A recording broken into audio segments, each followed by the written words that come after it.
సతీష్ గారు, ప్లీజ్ మీ దగ్గర నుంచి సమాధానం ఎక్స్పెక్ట్ చేస్తున్నాం. ఇప్పుడు ఎస్బీఐ క్యాప్స్ అనేది డెఫినెట్గా ఈ ఫైనాన్షియల్ డీలింగ్ సంబంధించి ఇప్పుడు 50-50 రేషియోలో ఈ క్రమంలో ఏంటి ఎంత ఈ లెక్కలు తర్వాత, బట్ ఈ విస్తరణకు సంబంధించి కావచ్చు, ఉన్నటువంటి అడ్డంకులకు సంబంధించి కావచ్చు, అండ్ ఫస్ట్ టేక్ ఓవర్కి సంబంధించి కావచ్చు, ఈ అంశాలపైన ఇప్పటి వరకు మీ దగ్గర క్లారిటీయే లేదు. బట్ ఆల్రెడీ అంటే ఇంకా ఇవన్నీ జరిగిన తర్వాత వచ్చేటువంటి నివేదిక, ఆ తర్వాత ప్రతినిధుల బృందంకు సంబంధించి ఉన్నటువంటి లెక్కలను ఇప్పుడు ముందు పెట్టి అసలు పనిని ఆపారు మీరు. దీనికి సంబంధించిన వరకు క్లారిటీ ఇవ్వలేదు. దీనిపైన శ్వేతపత్రాన్ని డిమాండ్ చేస్తున్నారు.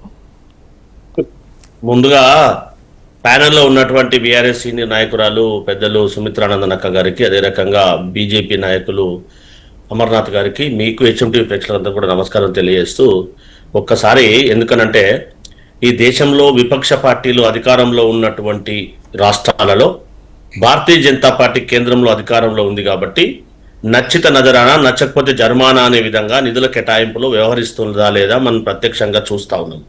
అందులో భాగంగానే ఏదైతే కేంద్ర ప్రభుత్వ సంస్థలు రాష్ట్రం వాటా మేరకు, కేంద్ర ప్రభుత్వం యొక్క వాటా మేరకు రావాల్సినటువంటి నిధుల కేటాయింపులో తాత్సర్యం చేస్తుందా లేదా మనందరికి కూడా బాగా తెలుసు. ఎందుకనంటే తెలంగాణ రాష్ట్ర ప్రజలు 8 మందిని ఎంపీలను ఇచ్చారు, 8 మంది ఎమ్మెల్యేలను ఇచ్చారు. భారతీయ జనతా పార్టీకి వారు వీలైనంత వరకు ఆశీర్వాదాన్ని అందించడం జరిగింది ఓటు రూపంలో అనేది మనం గుర్తుపెట్టుకోవాలి. దాంతోపాటు భారతీయ జనతా పార్టీ ఒక అబద్ధాన్ని 100 సార్లు చెప్తే నిజమైంది అనుకుంటే ఈ సమాజాన్ని నమ్మే పరిస్థితి లేదు, నమ్మే రోజులు పోయినాయి. అది వాస్తవ పరిస్థితిని గ్రహించే ప్రయత్నం చేయాలి. దాంతోపాటుగా ఏదైతే కేంద్ర ప్రభుత్వ సంస్థలను ఏర్పాటు విషయంలో వివక్ష చూపిస్తుందా లేదనేది మనం అందరం కూడా ఆలోచన చేయాలి. ఎందుకనంటే ఇటీవల మెట్రో విషయంలో ఎవరు అడ్డుకున్నారో, ఎవరు అడ్డుపడుతున్నారో చెప్పి స్వయంగా ముఖ్యమంత్రి గారు, రాష్ట్ర మంత్రులు రాజకీయాలు పక్కన పెట్టి రాష్ట్ర అభివృద్ధి కోసము కేంద్రంలో ఉన్నటువంటి మంత్రుల చుట్టూ ఎన్నిసార్లు ప్రదక్షిణలు చేశారో ఒక్కసారి ఆలోచన చేయాలి. కనీసం ప్రధానమంత్రి గారు కానీ, దాంతోపాటుగా రైల్వే శాఖ మంత్రి గారు కానీ సమయం అయినప్పుడు రాష్ట్రం నుంచి ప్రాతినిధ్యం వహిస్తున్నటువంటి ఎంపీలతో పాటుగా ఉన్నటువంటి కేంద్ర మంత్రులను బహిరంగంగా లేఖ రాసినటువంటి సందర్భాన్ని కూడా గుర్తు చేసుకోవాలి. దాని తర్వాత మాకు భేషజాలు లేవు, ఖచ్చితంగా రాష్ట్ర అభివృద్ధి మా ఉద్దేశం అనే ఉద్దేశంతో వారు టైం ఇస్తే పోతామని చెప్పి గౌరవ రైల్వే శాఖ మంత్రి గారితో అయినటువంటి సమావేశంలో ఒకసారి ఆలోచన చేయాలి. ఎందుకంటే ఒక ప్రభుత్వ సంస్థ డిపిఆర్ లేకుండా, ప్రొసీజర్ ప్రకారం వెళ్లకుండా నామినల్గా వెళ్ళి మాట్లాడే అవకాశం ఉంటుందా లేదా, అవగాహనటువంటి ఎవరికైనా అర్థమైంది అనేది ఒక్కసారి ఆలోచన చేయాలి. అందులో భాగంగానే రైల్వే శాఖ మంత్రి గారు దిగినటువంటి సమావేశంలో గౌరవ రాష్ట్రం నుంచి ప్రాతినిధ్యం వహిస్తున్నటువంటి కిషన్ రెడ్డి గారి సారథ్యంలో జరిగినటువంటి సమావేశంలో ముఖ్యమంత్రి గారు కూడా వెళ్ళి అక్కడ అప్పీల్ చేసినటువంటి సందర్భంలో మెట్రో ఫేజ్ 2 ఖచ్చితంగా మేము గతంలో ఎన్నాళ్ళ నుంచో ఇది పెండింగ్ ఉన్నటువంటి మాట ఒక్కసారి వాస్తవమా కాదా మనం అందరూ కూడా గుర్తుపెట్టుకోవాలి. దానికి ఉన్నటువంటి సాంకేతిక సమస్యలన్నీ కూడా పరిష్కరించి, రాష్ట్ర పరిధిలో ఉన్నటువంటి అంశాలన్నింటి కూడా పరిష్కరించి, గతంలో ఫేజ్ 1 ఉన్నటువంటి ఒరిజినల్ సిటీ నుంచి శంషాబాద్ వరకు ఉన్నటువంటి ఏదైతే ఎక్స్టెన్షన్ ఉందో దాన్ని ఎక్కడెక్కడ సాంకేతికమైనటువంటి సమస్యలు ఉన్నప్పటికీ ల్యాండ్ అక్విజిషన్. సతీష్ గారు, ఇప్పుడు విస్తరణకు సంబంధించి ఎటువంటివి ల్యాండ్ అక్విజిషన్ లో ఎటువంటి ఇబ్బందులు లేవు, ఎటువంటి కేసులు లేవు, ఆ పరిహారంకు సంబంధించి కావచ్చు, ఈ అంశాలు అన్ని కూడా అన్ని ఒక కొలిక్కి వచ్చాయా, దానిపైనే కదా వీళ్ళు అడుగుతున్నారు. సో మీరు అన్నదే కనుక అన్ని క్లియర్ అయిపోయినాయి, ఫుల్ ఫ్లెడ్జ్డ్ గా ఉంది, ఇంకా టేక్ ఓవర్ చేసుకోవడం విస్తరించడమే. అది మీ ఇద్దరు 50-50 రేషియోలో వర్కే ముందుకు వెళ్లాల్సినటువంటి అవసరం ఉంది, అమౌంట్ రిలీజ్ చేయాల్సినటువంటి అవసరం ఉంది అని అంటే మిమ్మల్ని 13,600 కోట్లు జమ చేయాలంటున్నారు. ఈ అంశానికి సంబంధించి ఇటు శ్వేతపత్రం ఎంతవరకు పనులైనాయి, ఏం కావాల్సినటువంటి అవసరం ఉంది అనేది శ్వేతపత్రం రిలీజ్ చేయమంటున్నారు. దాంట్లో అప్పుడు మీరు అన్నయ్యన్ని కరెక్ట్ అయితే వైట్ పేపర్ అనేది ఈజీ కదా, రిలీజ్ చేస్తారు కదా మీరు చానే. ఇప్పుడు పెట్టే వాళ్ళు మన వాళ్ళు అయితే ఎక్కడ కూర్చున్నా మనకు వడ్డింపు జరుగుతున్నది వాస్తవ పరిస్థితి. ఇందాక నేను ప్రస్తావించినట్టుగా విపక్షాలు అధికారం ఉన్నటువంటి రాష్ట్రాలలో ఏ విధంగా నిధుల కేటాయింపు వివక్ష జరుగుతుందో ఒక్కసారి ఆలోచన చేయాలి.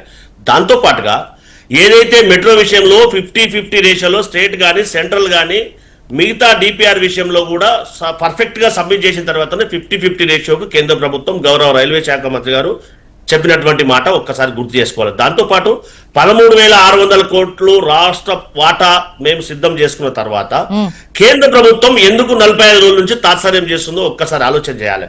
ఎందుకనంటే ఈ రాష్ట్రానికి రావాల్సినటువంటి నిధుల కేటాయింపులో వారు వసూలు చేస్తున్నటువంటిది ఏంది, కేటాయిస్తుంది ఏందో మనందరూ కూడా బాగా తెలుసు కదా.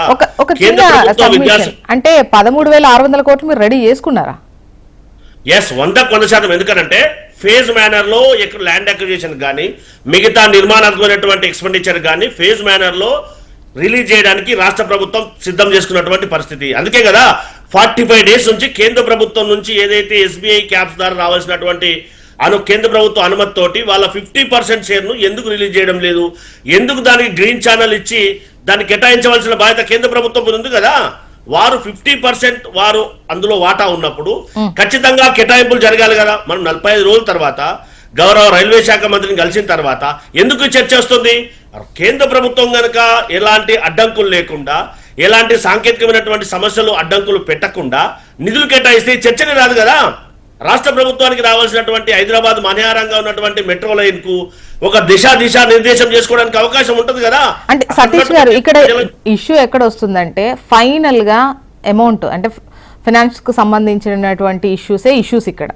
ఎట్ ద సేమ్ టైం ఇద్దరు 50-50 అన్న టైంలో ఒక నెలలో పూర్తి స్థాయిలో మీరు ఇక్కడ వరకు చేశారు, ఇవి ఉన్నాయి, ఈ పూర్తి లెక్కలు అనేవి వాళ్ళకి ఇంపార్టెంట్. అంత ఈజీగా టేక్ ఓవర్ చేస్తాం, హ్యాండ్ ఓవర్ చేస్తాం అన్నట్టు కేంద్రం వ్యవహరిస్తుందా? సో దానికి సంబంధించి ఒక పూర్తి నివేదిక ఇవన్నీ కూడా అదంతా స్టడీ చేయకుండా ఒక 1 month అంటే మొన్న డెసిషన్ జరిగింది, ఆ తర్వాత మీరు పూర్తి స్థాయిలో వివరాలను ఇవ్వాలి కదా. ఒక మీటింగ్ లోనే చదివేసి అవన్నీ ఓకే చేసేస్తారా? జోష్నా మేడం గారు, ఒక ప్రాజెక్ట్ కు సంబంధించినటువంటి DPR సబ్మిట్ చేసే ముందు అవన్నీ స్టడీ చేసి సబ్మిట్ చేస్తారా? ఓవరాల్ గా ఊరికే మాట్లాడతారా? భారతీయ జనతా పార్టీ వాళ్ళు మాట్లాడినట్టుగా ఏ ప్రభుత్వ విధానమైనా, ఏ ప్రభుత్వం ప్రొసీజర్ ల్యాబ్స్ అలా ఉండే అవకాశం ఉంటుందా? DPR సబ్మిట్ చేసే ముందు ల్యాండ్ అక్విజిషన్ కి ఎంత అవుతుంది, దీనికి ఎక్స్పెండిచర్ కాస్ట్ ఎంత అవుతుంది, దీనికి మెయింటెనెన్స్ ఏ విధంగా ఉంటుంది, ఏంటనేది DPR లో మెన్షన్ చేస్తారా లేదా ఒక్కసారి మనం వాస్తవాన్ని గ్రహించాలి. ఏదైనా ప్రాజెక్టు శాంక్షన్ చేసే ముందు DPR లేకుండా కేంద్ర ప్రభుత్వం కానీ రాష్ట్ర ప్రభుత్వం కానీ శాంక్షన్ ఇచ్చే అవకాశం ఉంటుందా? గతంలో చూసాం మనం, DPR లేకుండానే, మంత్రివర్గ ఉపసంఘం లేకుండానే, వాళ్ళ ఆమోదం లేకుండా ఇచ్చినటువంటి దాఖలాలు వేరు. కానీ ఉన్నటువంటి ప్రజెంట్ సిచ్యువేషన్ లో అవి చేసుకునే అవకాశం ఉంటుందా కూడా ఒక్కసారి ఆలోచన చేయాలి. మేము రాష్ట్ర ప్రభుత్వం నుంచి DPR సబ్మిట్ చేసిన తర్వాత 50-50 రేషియోలో కేంద్ర ప్రభుత్వం అంగీకరించిన తర్వాత నిధులు ఎందుకు కేటాయించట్లేదు? ఫేజ్ మేనర్ లో నిధులు కేటాయిస్తే ఎట్లాంటి అడ్డంకులు లేకుండా phase 2 అనేది మెట్రో నడిచే అవకాశం ఉంటుందా లేదా, పనులు ప్రారంభమయ్యే అవకాశం ఉంటుందా లేదా? అది జరగట్లేదు కాబట్టి ఇప్పుడు మీ మన చర్చ కదా. అది కేంద్ర ప్రభుత్వం చేయవలసినటువంటి పని చేయకుండా ఏదో ఇందాక మా మిత్రులు మాట్లాడుతున్నారు అమర్నాథ్ గారు, సరే మేము మాట్లాడుతున్నాం ఇంజనీరింగ్, వారు ముఖ్యమంత్రి గారు మాట్లాడినటువంటి మాట ఏంది, వీరు వక్రీకరిస్తున్నటువంటి భాష ఏంది, ఏదో fee reimbursement Bharatiya Janata party పాలిత రాష్ట్రాలు ఇస్తున్నట్టు, యువతకు 2 కోట్ల ఉద్యోగాలు ఇచ్చినట్టు మాట్లాడితే ఈ సమాజం యాక్సెప్ట్ చేస్తుందా అండి? ఏదంటే అది మాట్లాడొచ్చు. మేము